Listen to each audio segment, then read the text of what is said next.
Isto hoje vai ser extraordinariamente cultural.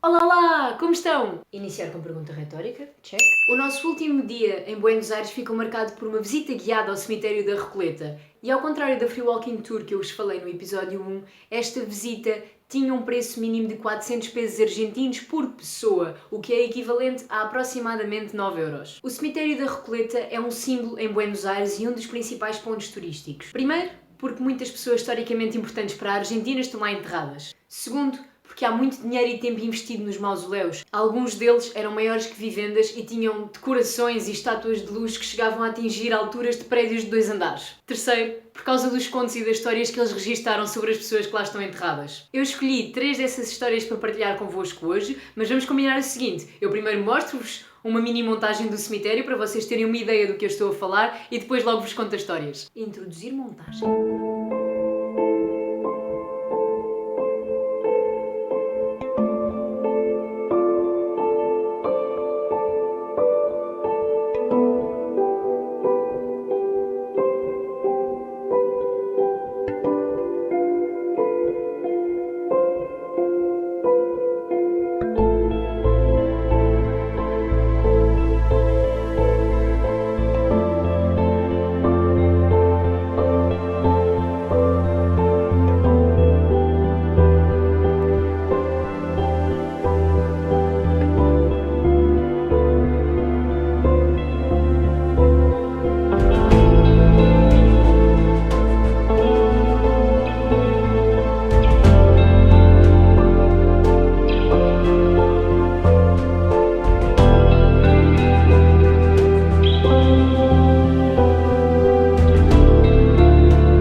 Ok, o que é que acharam? É interessante como algumas famílias abordam o conceito de descanso eterno. Para algumas pessoas é muito importante e um símbolo de riqueza que a família tenha um sítio para descansar depois da morte. E para outras, o que acontece com o corpo depois de nós morrermos é completamente irrelevante. Foi durante a visita a este cemitério que eu percebi realmente a expressão portuguesa "não tem onde cair morto". Relativamente às histórias que nos contaram, eu escolhi 3 para partilhar com vocês hoje. A primeira é a história da Rufina de Cambaceres. A segunda é a história de um casal, Salvador Maria del Carril e Tiburcio Domínguez. Adorei estar a pronunciar isto incorretamente. E a terceira história é a da Eva Perón. Rufina de Cambaceres era uma rapariga de 19 anos e a história da morte dela começou no dia do seu aniversário, quando uma amiga lhe disse que a mãe dela era amante do seu noivo. Fofoca! A Rufina, que obviamente ficou perturbada com isto, saiu da festa dela para se ir trancar no quarto. A dada altura, a mãe apercebeu-se que a Rufina estava lá há demasiado tempo e começou a ficar preocupada. Foi tentar abrir a porta do quarto e deu com a Rufina no chão, sem pulsação nem respiração. Foi nesse dia, no dia do seu aniversário, que era 31 de maio, que a Rufina foi sepultada no cemitério da Recoleta. Uns anos mais tarde foram dar com o túmulo da Rufina fora do sítio e arranhado. Resultado, a Rufina tinha sido sepultada viva. Algumas pessoas que teorizaram sobre a morte dela dizem que ela pode ter sofrido de um ataque de catalepsia, que é um termo médico que descreve a incapacidade dos músculos em contrair. A mãe encontrou-a rija, no chão, sem pulso, ou não conseguiu apanhar o pulso, mas ela na realidade não estava morta, estava consciente, mas incapaz de se mexer. Este era um fenómeno que aparentemente, antigamente, não se conseguia detectar e que levava algumas pessoas a serem enterradas vivas. Claro que isto são só teorias, ninguém vai saber ao certo o que é que aconteceu e não há nenhum filme de 1902 a mostrar-nos o relato dos factos. É no fundo como todas as histórias que passam de boca em boca, algumas partes devem ser verdade e outras não. Nunca saberemos. Eu só achei super interessante andar pelo cemitério e ouvir histórias sobre as pessoas que morreram.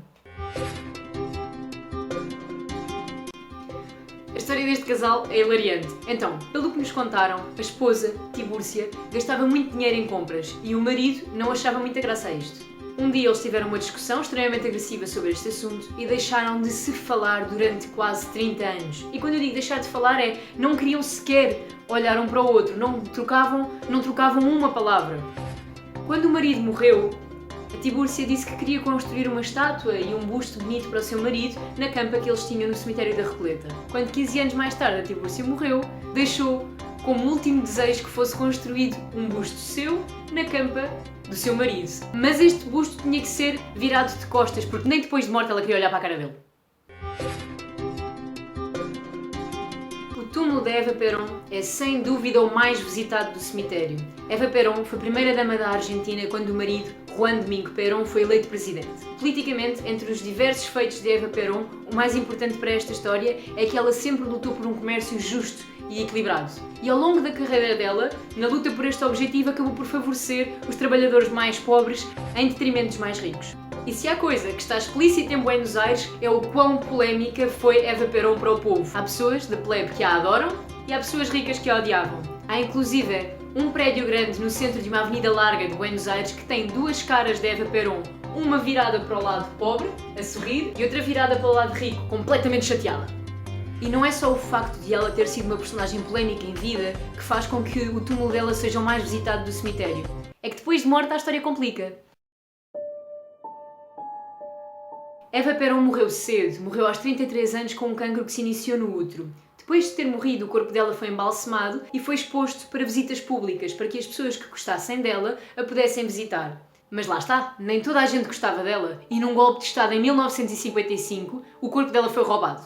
E só em 1974, este golpe de Estado foi em 1955, só em 1974 é que o corpo foi devolvido e sepultado no cemitério da Recoleta. O que aconteceu nesse intervalo de tempo foi uma completa odisseia. Depois de terem devolvido o corpo, foram feitas inúmeras investigações que indicam que o corpo primeiro esteve dentro de um carro num parque de estacionamento de Buenos Aires, esteve dentro de um depósito de água da cidade e ainda atrás de uma tela de cinema na vertical.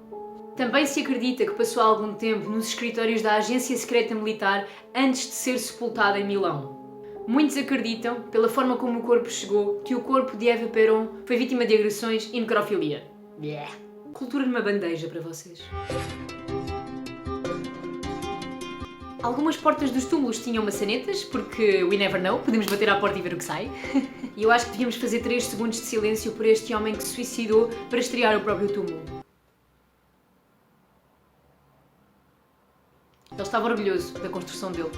Era o sonho da vida dele, sempre trabalhou no cemitério e queria ter uma estátua tão bonita como a dos outros. Como assim? E pronto, malta, sobre o cemitério da Recoleta é tudo. Nós depois desta visita ainda vagueámos mais um bocadinho por Buenos Aires antes de ser hora de ir para o aeroporto apanhar o voo para El Calafate. Espero que tenham gostado de Buenos Aires. Eu sinto que o melhor desta série ainda está para vir. E eu estou super entusiasmada com o próximo episódio onde eu vos vou poder mostrar uma das melhores paisagens, o Glaciar Perito Moreno. Isso é já no próximo episódio. Se estão a gostar desta série, subscrevam. Se tiverem dúvidas, não hesitem em comentar. E eu vejo-vos no próximo. Tchau! Ter cuidado com a câmera para não partir.